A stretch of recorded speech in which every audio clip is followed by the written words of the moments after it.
So let's start with Alabama and Michigan. So one team is surging, that's Alabama, and surging teams are dangerous. They're feeling themselves. And then one team, Michigan, has kind of been the same team. What worries me about Michigan is they can't beat you over the top. They're just not special at receiver. And then, to me, Saban will be hyper-aggressive in the box, beat us over the top. That's what it feels like to me. Kind of a low-scoring game, and Saban won't respect him much over the top. Am I speaking, do I have a clue what I'm talking about? But Michigan's offense road grades you, but they don't beat you over the top, so I don't see him putting up many points on Alabama. Yeah, we had the Wolverines the last 3 weeks. We had them at State College in Maryland and then at home against the Buckeyes. And, Roman Wilson's their best receiver. He's not real big, but he's real fast. The thing that's perplexing to me is back-to-back years they got the Joe Moore Award with the offensive line. And their offensive line is just a touch lesser when it was last 2 years. They're still very good. They're still the best in the Big Ten. But against Alabama, they're going to have to play great. And the last few weeks, they haven't. This is interesting, Colin, against Penn State, they ran the ball 32 of 33 times in the second half. And you're like, that kind of gets you fired up, but it really wasn't that successful. They punted 3 times, kicked the field goal, and scored 1 touchdown. So it wasn't like they were road grading. They only ran for, I want to say, 3 yards per carry. You won't be able to do that against Alabama. They're going to have to be very balanced.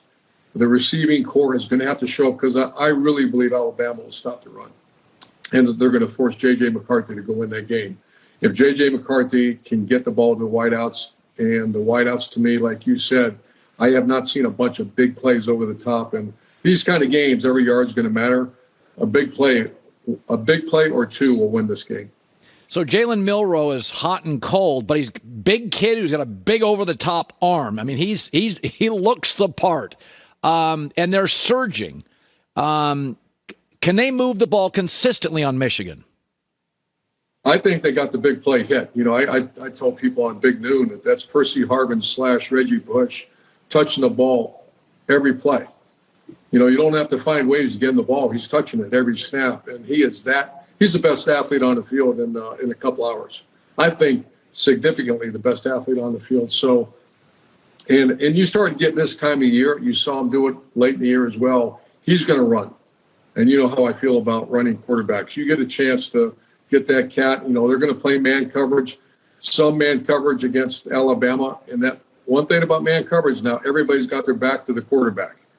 And you see, I'd be very cautious if I was Wolverines playing much man coverage, not because I'm that horrified of the matchups. I'm horrified of the guy carrying the ball. I think Milroe's, I can't wait to see this guy as he continues to grow as a quarterback. He's elite in everything. The only thing he needs to work on is his short passing game and his accuracy. Over the top, he's got excellent accuracy, and that's why I'm going to go with Alabama, and it's Milroe. It's remarkable to me. Jim's funny, Jim Harbaugh. So they won 6 games where he wasn't on the sideline. He's never been good in bowl games. Now, you were great in bowl games. Barry Switzer was. Lou Holtz. There's been a handful of you. And my theory, this is a crazy theory, so just hear me out on this. Jim's really intense. So he creates a culture of toughness and physicality. But when you pull him off a sideline, the team lightens up a little bit because, boy, Jim is dialed in and intense. So the culture wins, not Jim on the sidelines on Saturday. And that one of the things I like about Jim is his repetitive, almost odd, repetitive nature. But I don't see Jim as a great play caller. You went up again. I mean, when you look at Harbaugh, what is his secret sauce? He doesn't win bowls. They win when he's not on the sideline, but he builds a hell of a program. Yeah, I think they've lost their last 6 bowl games. He's 2-5 against his rival because he wasn't on the sideline last time. Yet, I think what he has right now is the most experienced team in college football. I think he's got a locker room filled with incredible leadership. I witnessed it. I can imagine going to State College and playing the defense like that, playing a team like that, an environment like that, and they find out within hours that your head coach is not there. And they did not skip a beat. And you look at Blake Corum, you look at J.J. McCarthy, you look at some of those players on that team, and I feel like I know him because I've watched him over the years. I think he has put together an incredible locker room. And incredible locker rooms win games, and that's exactly what they did. I think that's why this is going to be a very, very close game with Alabama. I think Alabama's probably got a better roster, but I think the one thing that the Wolverines, and I've witnessed it for 3 straight games, to the point where I was like, are you kidding me? Your head coach has been suspended 2 of the biggest games of the year, the Buckeyes and the Penn State, at Penn State. And I mean, the toughness, the togetherness, it was phenomenal to watch. All right, Washington, Texas. Texas, and I say this lovingly, has the best roster you can buy. NIL has been very good to the Horns. I love Sark, but I watched Washington play. No penalties. I mean, they dismantled a very good Oregon staff twice. Dismantled them the second time. And I thought Oregon, I saw them live twice. I thought Oregon was very well coached, very well quarterbacked. I think Kalen DeBoer, if he left Washington after this game, he's not going to. He'd be the number 1 prospect. Forget players. I think with time to prepare, Urban, this was your specialty. Offensive coaches, elite time to prepare, can overcome some personnel issues. But man, Texas has good players. They're gigantic. How do you see it? It's impossible to beat Oregon 2 times in 1 year, but they did. I actually said that. I've got so much respect for that coach, Michael Penix, the Washington Huskies. Watched him a ton this year, but I thought there's no way, because I thought Oregon was going to be in the Final Four, and they beat them twice. The one thing, though, Colin, I was at Big Noon, went to Austin, Texas. Sark was good enough to invite our staff over to watch practice, and that looked like our Florida Gator team of 2008. I mean, they're gigantic. They're the best-looking defensive line I've seen in a decade. I mean, they're big, they're fast, they're athletic. I watched them get coached on a Friday, really well coached. They have skill everywhere. Every player on offense is a 5-star, like you said, as good as the team as money can buy, and they got it. I think they're the best roster, and it's really not even that close. Yeah, I think they're the best roster in college football. That's why I'm going to go with Texas.